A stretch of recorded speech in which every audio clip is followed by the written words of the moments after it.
Your Majesties, Your Royal Highnesses, distinguished guests, comrades and friends,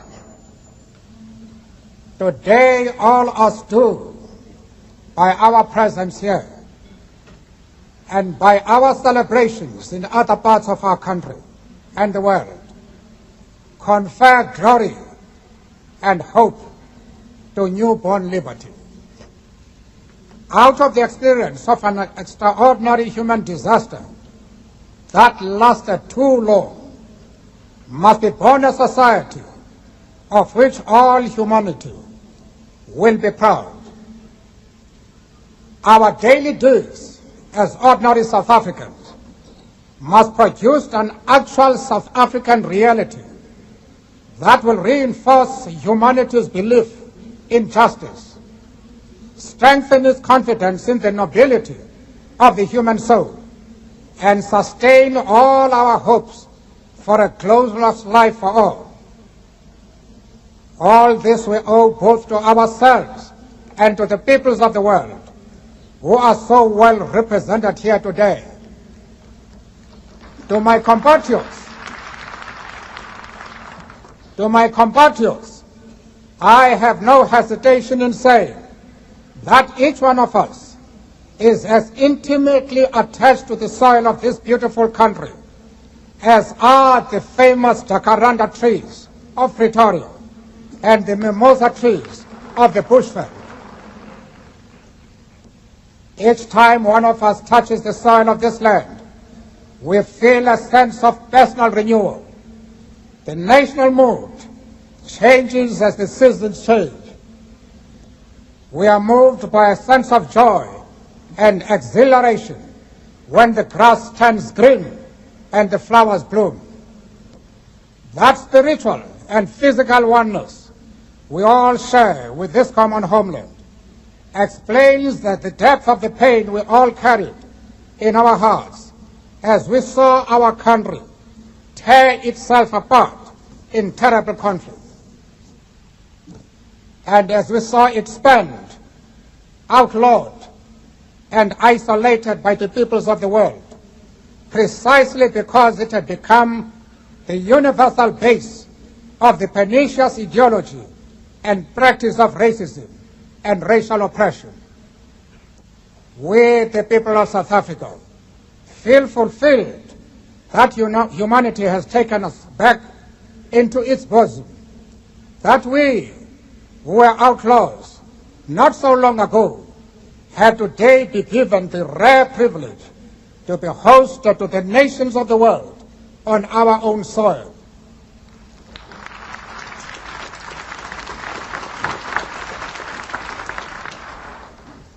We thank all our distinguished international guests for having come to take possession with the people of our country what is, after all, a common victory for justice, for peace, for human dignity. We trust that you will continue to stand by us as we tackle the challenges of building peace, prosperity, non-sexism, non-racialism, and democracy. We deeply appreciate the role that the masses of our people and their political, mass democratic, religious, women, youth, business, traditional and other leaders have played to bring about this conclusion.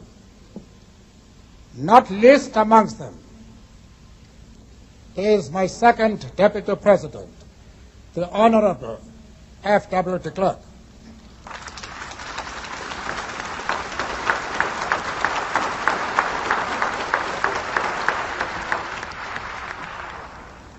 We would also like to pay tribute to our security forces in all their ranks for the distinguished role they have played in securing our first democratic elections and the transition to democracy from bloodthirsty forces which still refuse to see the light. The time for the healing of the wounds has come. The moment to bridge The chasms that divide us has come. The time to build is upon us. We have at last achieved our political emancipation.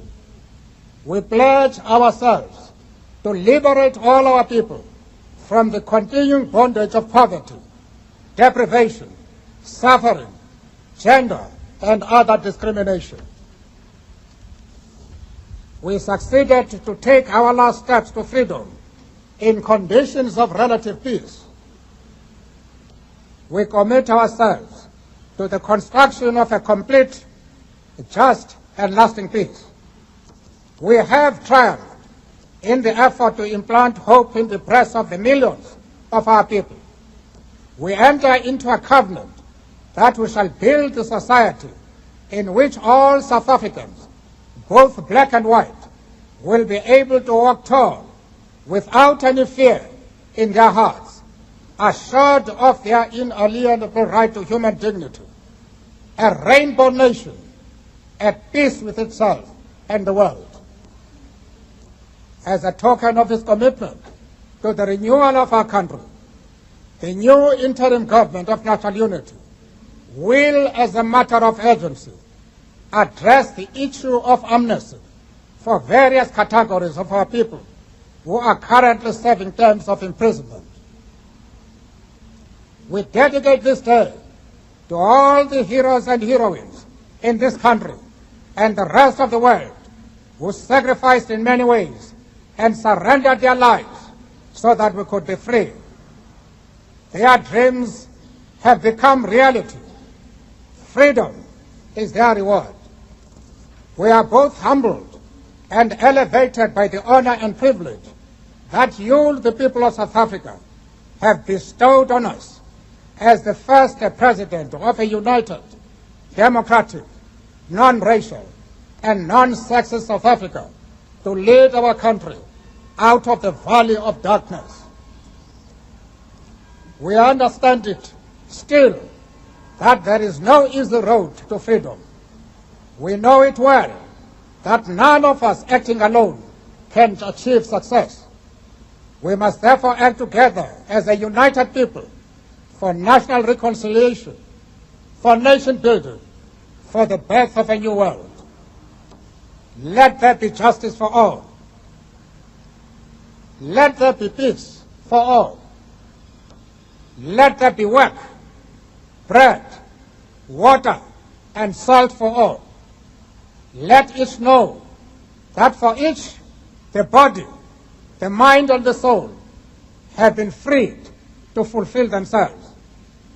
Never, never, and never again shall it be that this beautiful land will again experience the oppression of one by another and suffer the indignity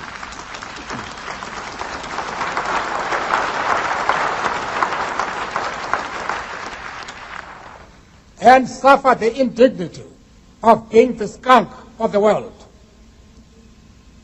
The sun shall never set on so glorious a human achievement. Let freedom reign. God bless Africa. I thank you.